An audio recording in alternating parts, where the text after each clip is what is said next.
Well, guys, we've mentioned this a few times. The Golden Knights have always, from day one, done things their way, and that includes building a Stanley Cup championship team. They go out, they get the pieces they need, but they don't always look like a Stanley Cup champion in the end. The Vegas Golden Knights had one player that they drafted on the ice during the playoffs, and that player is joining us now. Nicolas Hague, Stanley Cup champion. Nicolas Hague. I got to put that. That's always going to be preceding your name from this point on. How good does that feel? Yeah, it's I feel like it's just kind of started to sink in right now. We've this last week's kind of been a blur. Like seeing a bunch of people, friends, my family was in town. We're obviously celebrating quite a bit, and now it's kind of I feel like we can take a deep breath. And I'm looking back at pictures now and watching videos, and just it's pretty cool. I feel like now it's like, wow, we actually did that. And now you can kind of enjoy it in a different way. Nick, we all saw the parade. I'm curious, like outside of the parade, what's been the most fun celebration you've had so far? I don't know if you went up to Rock Creek with the guys to Foley's Ranch in Montana, or what's been your favorite part about the celebration since the night you guys won? Yeah, I could name a long list. We've done a lot of cool things. Kind of in the past week here, to me, the dressing room, like right after the game, was one of the coolest things I've ever been a part of.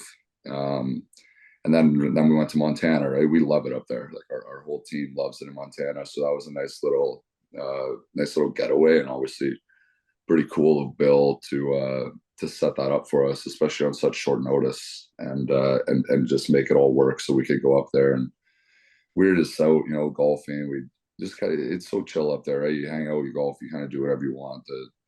It's not really drive golf carts around and just hang out. It's like all with the guys, and we had our families there, and so that was pretty fun as well. And then I think the parade was just parade's got to be up there for one of the coolest things that's happened. Like thinking about it now, it's like we shut down the Strip.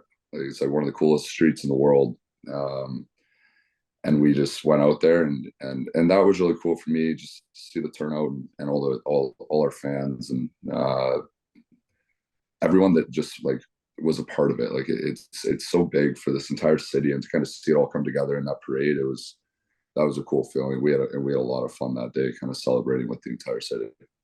It really is amazing how the NHL has taken over Vegas. Like, I mean, the All-Star game's there, and they shut down the Strip. They do all sorts of events in the Bellagio fountains and things like that. And from afar, watching that parade, Nick, I mean, there's a lot of players that went viral that day. Bruce Cassidy dancing, William Karlsson, obviously his speech falling down the stairs. But you went viral too with your incredible line. And I saw a clip from your defense partner, Zach Whitecloud, on Spit and Chicklets, where he said that his mom told him that your mom was essentially feeding you food all day that day just to keep you from basically really turning over. You know what? I saw that clip this morning as well.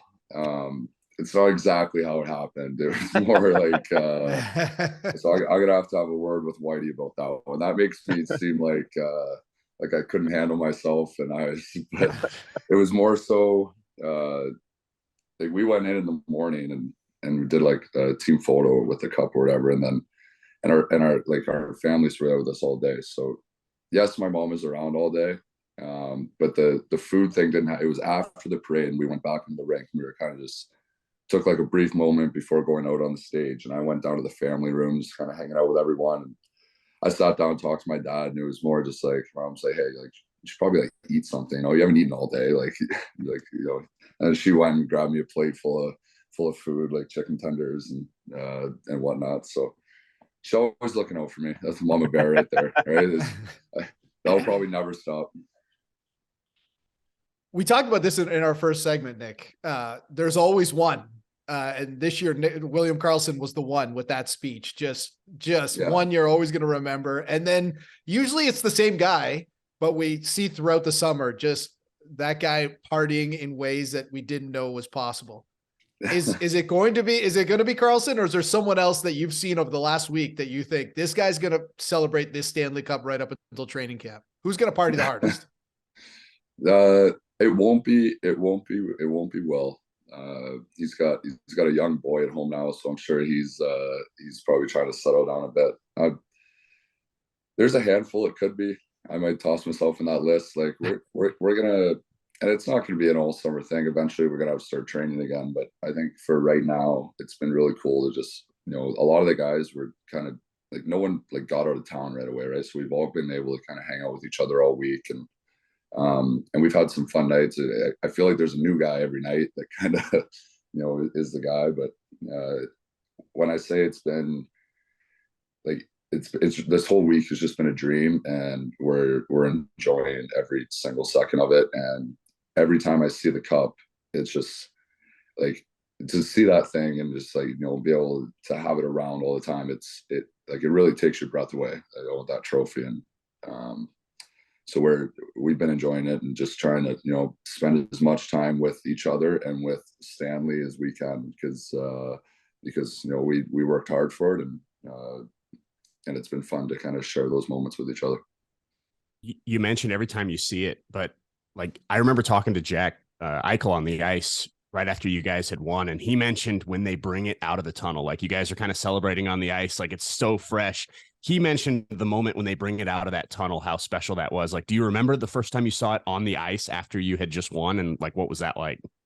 Yeah, it was. Yeah, I mean, we all kind of huddled around there, right, and we're watching it get brought out. I think the anticipation is just crazy, and then Gary gives his speech and Stoney goes up there, and there's a lot of cool first moments, right? I'd say the first time you see it, and then it's, when Stoney lifts it off the table, like that to me was like, that's like sends chills through your body. And then I was honestly a little bit nervous for like when it got passed to me, like just like the buildup of it, like this is like, that is like the moment that you dream about right there, is you get the cup and you just throw that thing over your head as high as you can.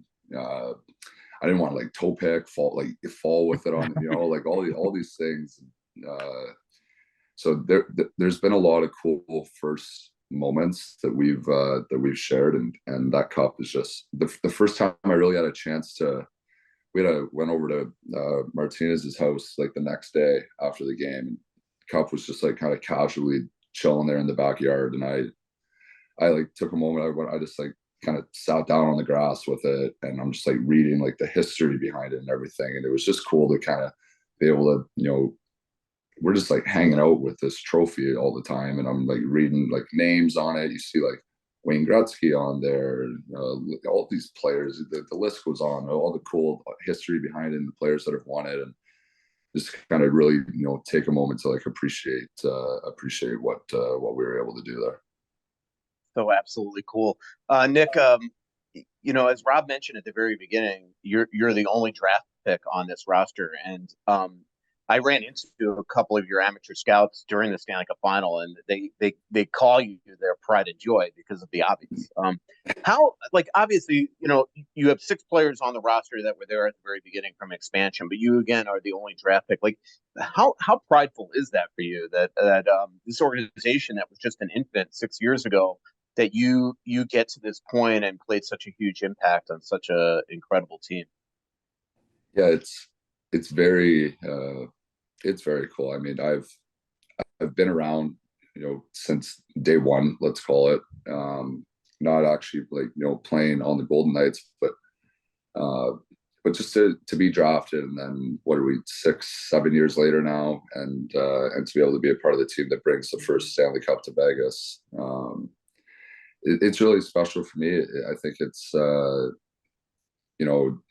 we've all worked so hard to get to this point, and like the draft, you can call it the beginning or whatever it is, but just to to be around here, and I've gotten to know a lot of those guys really well over the last 7 years, and playing with them in training camps and whatnot, and to be a part of that, and to share it with the group that we had in that room, and to just know that I was to be around since the start, that's special for me as well. Like I said it to a couple of the guys. I go, I feel extremely lucky, almost in a way. I'm just very grateful that it all kind of worked out the way it did. And I mean, it's a draft, right? Like I could go anywhere. I end up going to Vegas, and then work to go back to junior, work all this stuff, work to make the team, and then just, get myself into a position where, I can be a part of, this team, this winning team. That to me is something that I'll never forget.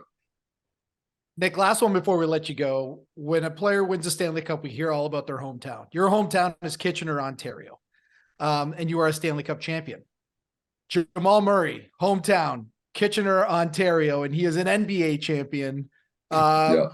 Kind of crazy. You got to share the spotlight, but any plans on doing something with Jamal, getting together with him? Because it's not very often that, a city in Ontario has two champions in two different leagues.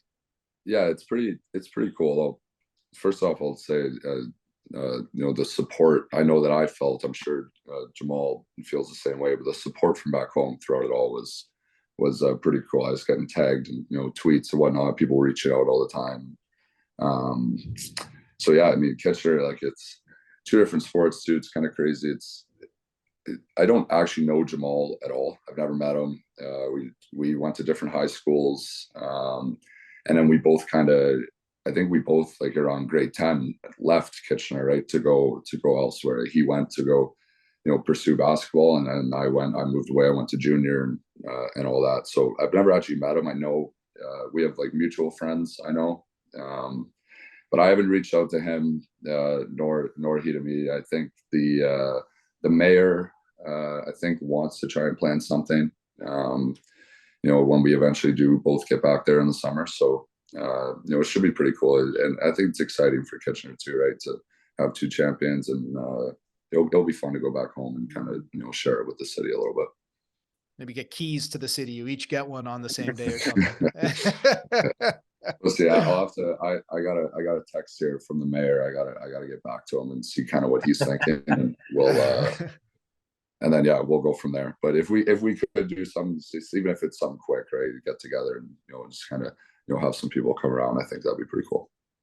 Well, thanks for taking the time out from speaking with the mayor of Kitchener, Ontario, to speak to us. Nick, congratulations. Keep enjoying it. No better place in the world to celebrate winning a Stanley Cup than Las Vegas. We appreciate you taking the time, man. We'll talk to you soon.